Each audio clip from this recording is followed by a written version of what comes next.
Hi வணக்கம், நான் மாயா. இது மாயாவின் பயணம். மாயா இன்றைக்கி வந்து பஜ்ஜி செய்ய போகிறேன். மழை பெஞ்சிக்கிட்டே இருக்கா, அதனால் ஏதாவது ஸ்நாக், ஈவினிங் ஸ்நாக் செய்வோம். ஸோ மாயா எப்படி செஞ்சேன்னு சொல்லிட்டு உங்கள்கிட்டையும் ரெசிபி காட்டுறேன். வாங்க ரெசிபிக்குள்ளே போகலாம். ஓகே, நம்ம வந்து இப்போ வந்துட்டு அந்த பஜ்ஜிக்கு ஏற்ற மாவு ரெடி பண்ணுவோம். இது வந்து கடலை மாவு 2.5 கப்பு, அரிசி மாவு 1 கப்பு, பேக்கிங் பவுடர் ஒரு 1/2 டீஸ்பூனு, அதுக்கப்புறம் சால்ட்டு, கேசரி கலர் கொஞ்சம் போடுங்க, அப்புறம் ஜிஞ்சர் கார்லிக் பேஸ்ட் கொஞ்சம் போடுங்க. மாவு நம்ம வந்துட்டு ரொம்பவும் சாஃப்டாக, அதாவது ரொம்ப தண்ணியாக இருக்கக்கூடாது, கொஞ்சம் திக்காகவே இருக்கணும். அதனால் கொஞ்சமாக ஒரு 1/2 கப் மட்டும் தண்ணி ஊற்றி கிளறுங்க. அப்புறம் மாவை பார்த்துட்டு தேவையான அளவு மறுபடியும் தண்ணி ஊற்றிக்கலாம். ஓகே, தண்ணி வந்து நமக்கு தேவைப்பட்டால் மட்டும் நீங்கள் ஊற்றி கிளறுங்க. நான் வந்து 1.5 கப் ஊற்றிருக்கேன். நீங்கள் வந்து கொஞ்சம் குறைவாகவே ஊற்றுங்க. ரொம்பவும் தண்ணியாக இருந்துச்சுன்னா நமக்கு வந்துட்டு பஜ்ஜி செய்யும் போது, அதாவது மிளகாய் பஜ்ஜி செஞ்சாலும் சரி, வெங்காய பஜ்ஜி செஞ்சாலும் சரி, இது பஜ்ஜியில் வந்து இது ஒட்டாமல் போயிடும். ஸோ அதனால் கொஞ்சம் திக்காக பண்ணிக்கோங்க. அப்புறம் பார்த்துட்டு தண்ணி மிக்ஸ் பண்ணிக்கலாம். பாருங்கள், கலர்லாம் போட்ட பிறகு அது எப்படி இருக்குது அப்படின்னு சொல்லிட்டு, உங்களுக்கு வேணும்னா கொஞ்சம் தனி மிளகாய் தூள் கூட போட்டுக்கலாம், கொஞ்சம் காரத்துக்கு. ஸோ நான் போடலை.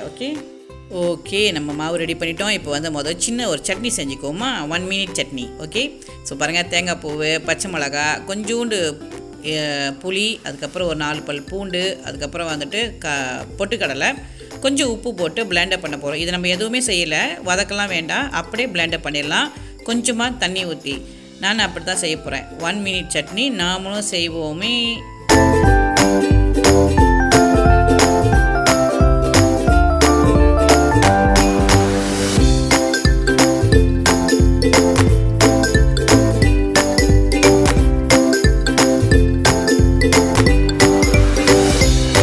ஓகே டான், நமக்கு சட்னி திக்காக ரெடி ஆகிடுச்சு. இப்போ வந்து நம்ம தாளித்து மட்டும்தான் மேலே ஊற்ற போகிறோம். இந்த சட்னி வந்து வதக்க வேண்டாம். சில பேருக்கு சட்னி சாப்பிடும்போது நெஞ்சு கறிக்கிற மாதிரி இருக்கும். ஸோ இந்த சட்னி வந்து நெஞ்சு கறிக்காது. ஏன்னா நம்ம வந்து சட்டியில் போட்டு தாளிக்கலை. தேங்காய் பூ, ரோவா அந்த மாதிரி அரைச்சி சாப்பிட்டாலே குட் கொலஸ்ட்ரால் சொல்லுவாங்க.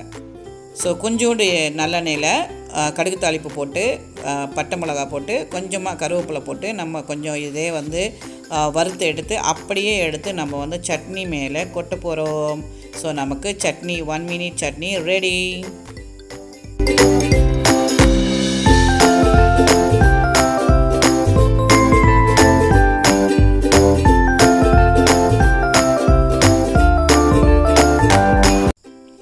ஓகே, நம்ம வந்து இன்றைக்கி வந்துட்டு 3 வகையாக பஜ்ஜி செய்ய போகிறோம்.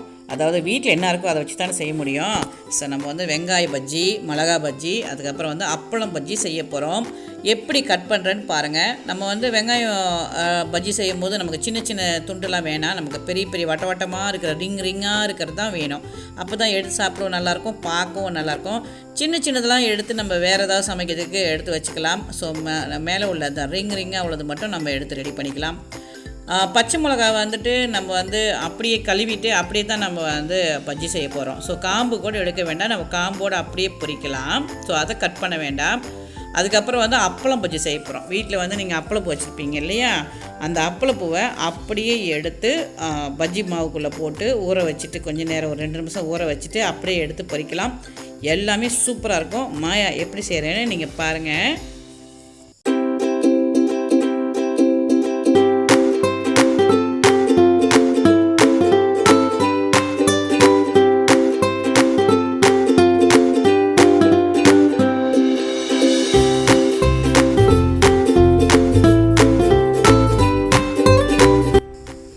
ஓகே, நம்ம மாவு ரெடி ஆகிடுச்சு இல்லையா. இந்த மாவு வந்துட்டு நம்ம இப்போ ஒரு 10 நிமிஷம் வச்சுட்டோம். ஏன்னா நம்ம வந்து சோடா போட்டிருக்கோம் இல்லையா, கொஞ்சம் பொசன்னு வரணும் அப்படின்றதுக்காக. ஸோ கை வச்சு பாருங்கள், இந்த மாதிரி கையை அச்சு தெரியக்கூடாது. அப்படி தெரிஞ்சதுன்னு சொன்னால் கொஞ்சம் மாவு ஆட் பண்ணிக்கோங்க. ஏன்னா நமக்கு வந்து திக் பேஸ்ட்டு தான் வேணும். வாங்க நம்ம மிளகா பஜ்ஜி பொரிப்போம். ஓகே, எனக்கே சாப்பிடணும் போல இருக்குது. பாருங்கள் எவ்வளோ அழகாக குண்டு குண்டாக வருதுன்னு மட்டும் பாருங்கள். மிளகா விரும்பி சாப்பிட்றவங்களுக்கு இது வந்து ஒரு ஈஸியான ஒரு சமையல், சூப்பராகவும் இருக்கும். இந்தியாவில் வந்து நமக்கு வந்து மிளகா பஜ்ஜி போடுறதுக்கு அதுக்குன்னு தனியாக மிளகா வச்சுருப்பாங்க. அந்த மிளகா உரைக்காது, கொஞ்சம் குண்டாக பெருசாக இருக்கும். ஸோ இது வந்து நம்ம வீட்டில் விளைஞ்ச பச்சை மிளகா. ஸோ நம்மளே எடுத்தது. பாருங்கள் எப்படி இருக்குதுன்னு சொல்லிட்டு, நல்லா இருக்கா பார்க்குறதுக்கு. இது வந்து நம்ம வட்டமாக ரிங்காக வெட்டின வெங்காயம். பாருங்கள் எப்படி இருக்குதுன்னு சொல்லிட்டு, அழகாக வட்டமாக இருக்குது இல்லையா. ஸோ சுட சாப்பிட்டா முருவலாக இருக்கும். கொஞ்சம் நேரம் ஆயிடுச்சுன்னா கொஞ்சம் வதக்குன்னு இருக்கும். ஸோ அதனால் வட்டமாக உட்காந்து ரெடி பண்ணிவிட்டு அதுக்கப்புறம் சுட்டு சாப்பிடுங்க. நமக்கு சட்னி ரெடியாக இருக்குது இல்லையா, அப்போ தான் டேஸ்ட்டாக இருக்கும். ஓகே டன், நமக்கு ரெடி ஆகிடுச்சு.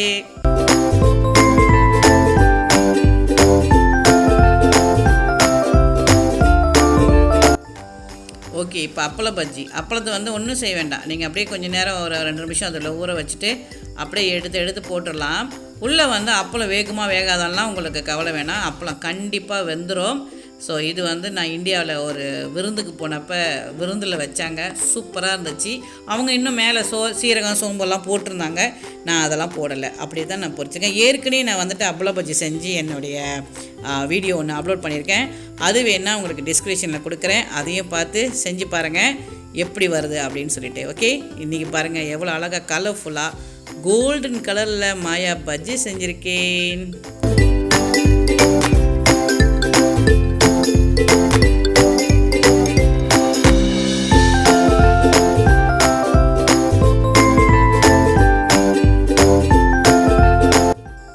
பார்த்தீங்களா மாயா செஞ்சதை பஜ்ஜியை எப்படி இருக்குது பார்த்தீங்களா? லுக்காக இருக்குதா, கோல்டன் கலரில் இருக்குதா? மிளகா பஜ்ஜி, அப்பளம் பஜ்ஜி, அப்புறம் வெங்காய பஜ்ஜி, உருளைக்கிழங்கு கூட இருந்துச்சு, 2 போட்டிருக்கலாம். ஸோ அவ்வளோ சாப்பிட ஆள் இல்லைன்னு வச்சுங்களேன். ஸோ நம்ம இப்போ சும்மா சாப்பிட்டா நல்லா இருக்காது. ஸோ ஒரு டீ காஃபியோடு சாப்பிட்டா ஸ்நாக் நல்லாயிருக்கும் இல்லையா? இது நான் சுக்குமல்லி மசாலா, இது நானே சொந்தமாக செஞ்சது. அதாவது காஃபி டீ கிடையாது, சுக்குமல்லி மற்றதெல்லாம் நிறையா பொருள் போட்டிருக்கேன். ஸோ இதை 2 ஸ்பூன் அள்ளி போட்டு சுடு தண்ணியில் வேக வச்சா நமக்கு டீ ரெடி. ஸோ சீனி நான் நாட்டு சர்க்கரை போட்டிருக்கேன். ஸோ உங்களுக்கு என்ன சீனியோ வேணுமோ போட்டுக்கோங்க, சூப்பராக இருக்கும். இதோட ரெசிபி நான் இன்னும் அப்டேட் பண்ணலை. அப்படி உங்களுக்கு யாருக்கும் ரெசிபி வேணும்னா மாயாவுக்கு கமெண்ட் பண்ணுங்கள், அப்போ தான் ரெசிபி கிடைக்கும். அப்படி இல்லைன்னா மாயா எனக்கு செஞ்சு அனுப்பி வைங்க மாயா அப்படி சொன்னால் நான் உங்களுக்கு செஞ்சு அனுப்பி வைக்கிறேன். ஓகே ஓகே, நமக்கு பஜ்ஜி ரெடி ஆகிடுச்சு. அப்புறம் 1 மினிட் சட்னி நாங்களும் தான் செய்வோம். அது 1 மினிட் சட்னி ரெடி ஆகிடுச்சு. சுக்குமல்லி டீ அதுவும் ரெடி ஆகிடுச்சு. எஸ்பி சுக்குமல்லி டீ கிடையாது, சுக்குமல்லி மசாலா மட்டும்தான். இதில் காஃபி வேணுன்னா காஃபி போட்டுக்கலாம், டீ வேணுன்னா டீ போட்டுக்கலாம், டீ பவுடர் போட்டுக்கலாம். ஸோ இது மாயா சொந்தமாக செய்தது. இது யாருக்காவது வேணும்னா மெசேஜ் பண்ணுங்கள், மாயா உங்களுக்கு இதை பற்றி விவரம் சொல்கிறேன். ஓகே, ஸோ எனிவே நான் இன்றைக்கி வெறும் வெங்காய பஜ்ஜி, அதாவது மிளகா பஜ்ஜி மட்டும் தான் செய்யலான்னு தான். சரி 2 அப்பளப்பு பஜ்ஜி செஞ்சோம், அப்புறம் 2 வெங்காய பஜ்ஜி செஞ்சோம், அப்புறம் ஒரு 1 மினிட் சட்னி செஞ்சுருக்கோம். ஸோ எப்படி இருக்குன்னு பார்க்கலாமா? ஸோ மிளகா உரைக்குமா உரைக்காத மாயான்னு கேட்டிங்கன்னா நான் நிறைய சாப்பிட்டேன், உரைக்கல. பாருங்கள் உள்ளே அப்படி தான் இருக்கும். அப்பளம் உள்ள அப்பளம் நல்லா வெந்துருக்குறீங்களா? ஸோ டேஸ்ட்டு சூப்பராக இருக்கும். அதோட வெங்காயமும் சூப்பராக இருக்கும். ஸோ நான் என் மிளகா சாப்பிட்டுக்காரு.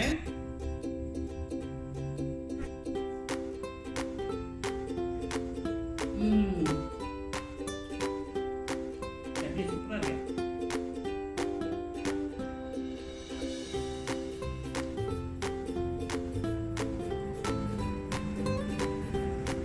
இன்னும் தெரியல, இந்த மிளகாயில் ரொம்ப காரமே இல்லை, ரொம்ப நல்லா இருக்கு.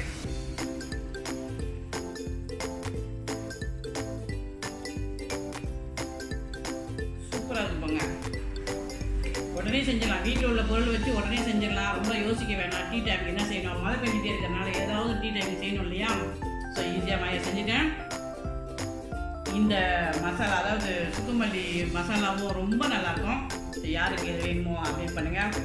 இந்த வீடியோ உங்களுக்கு பிடிச்சிருந்தா லைக் பண்ணி ஷேர் பண்ணிக்கங்க. என்னைக்காவது செஞ்சுட்டிங்கன்னா மாயாவுக்கு அப்டேட் பண்ணுங்கள். ஓகே, இந்த வாழ்க்கை ஒரு அழகான பயணம். மீண்டும் அடுத்த ஒரு வீடியோ சந்திப்போம்.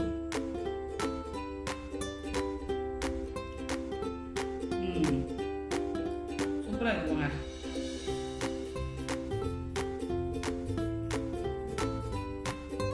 நான் செய்யறதை சாப்பிட்டு பார்க்க தான் வீட்டில் ஆள் இல்லை.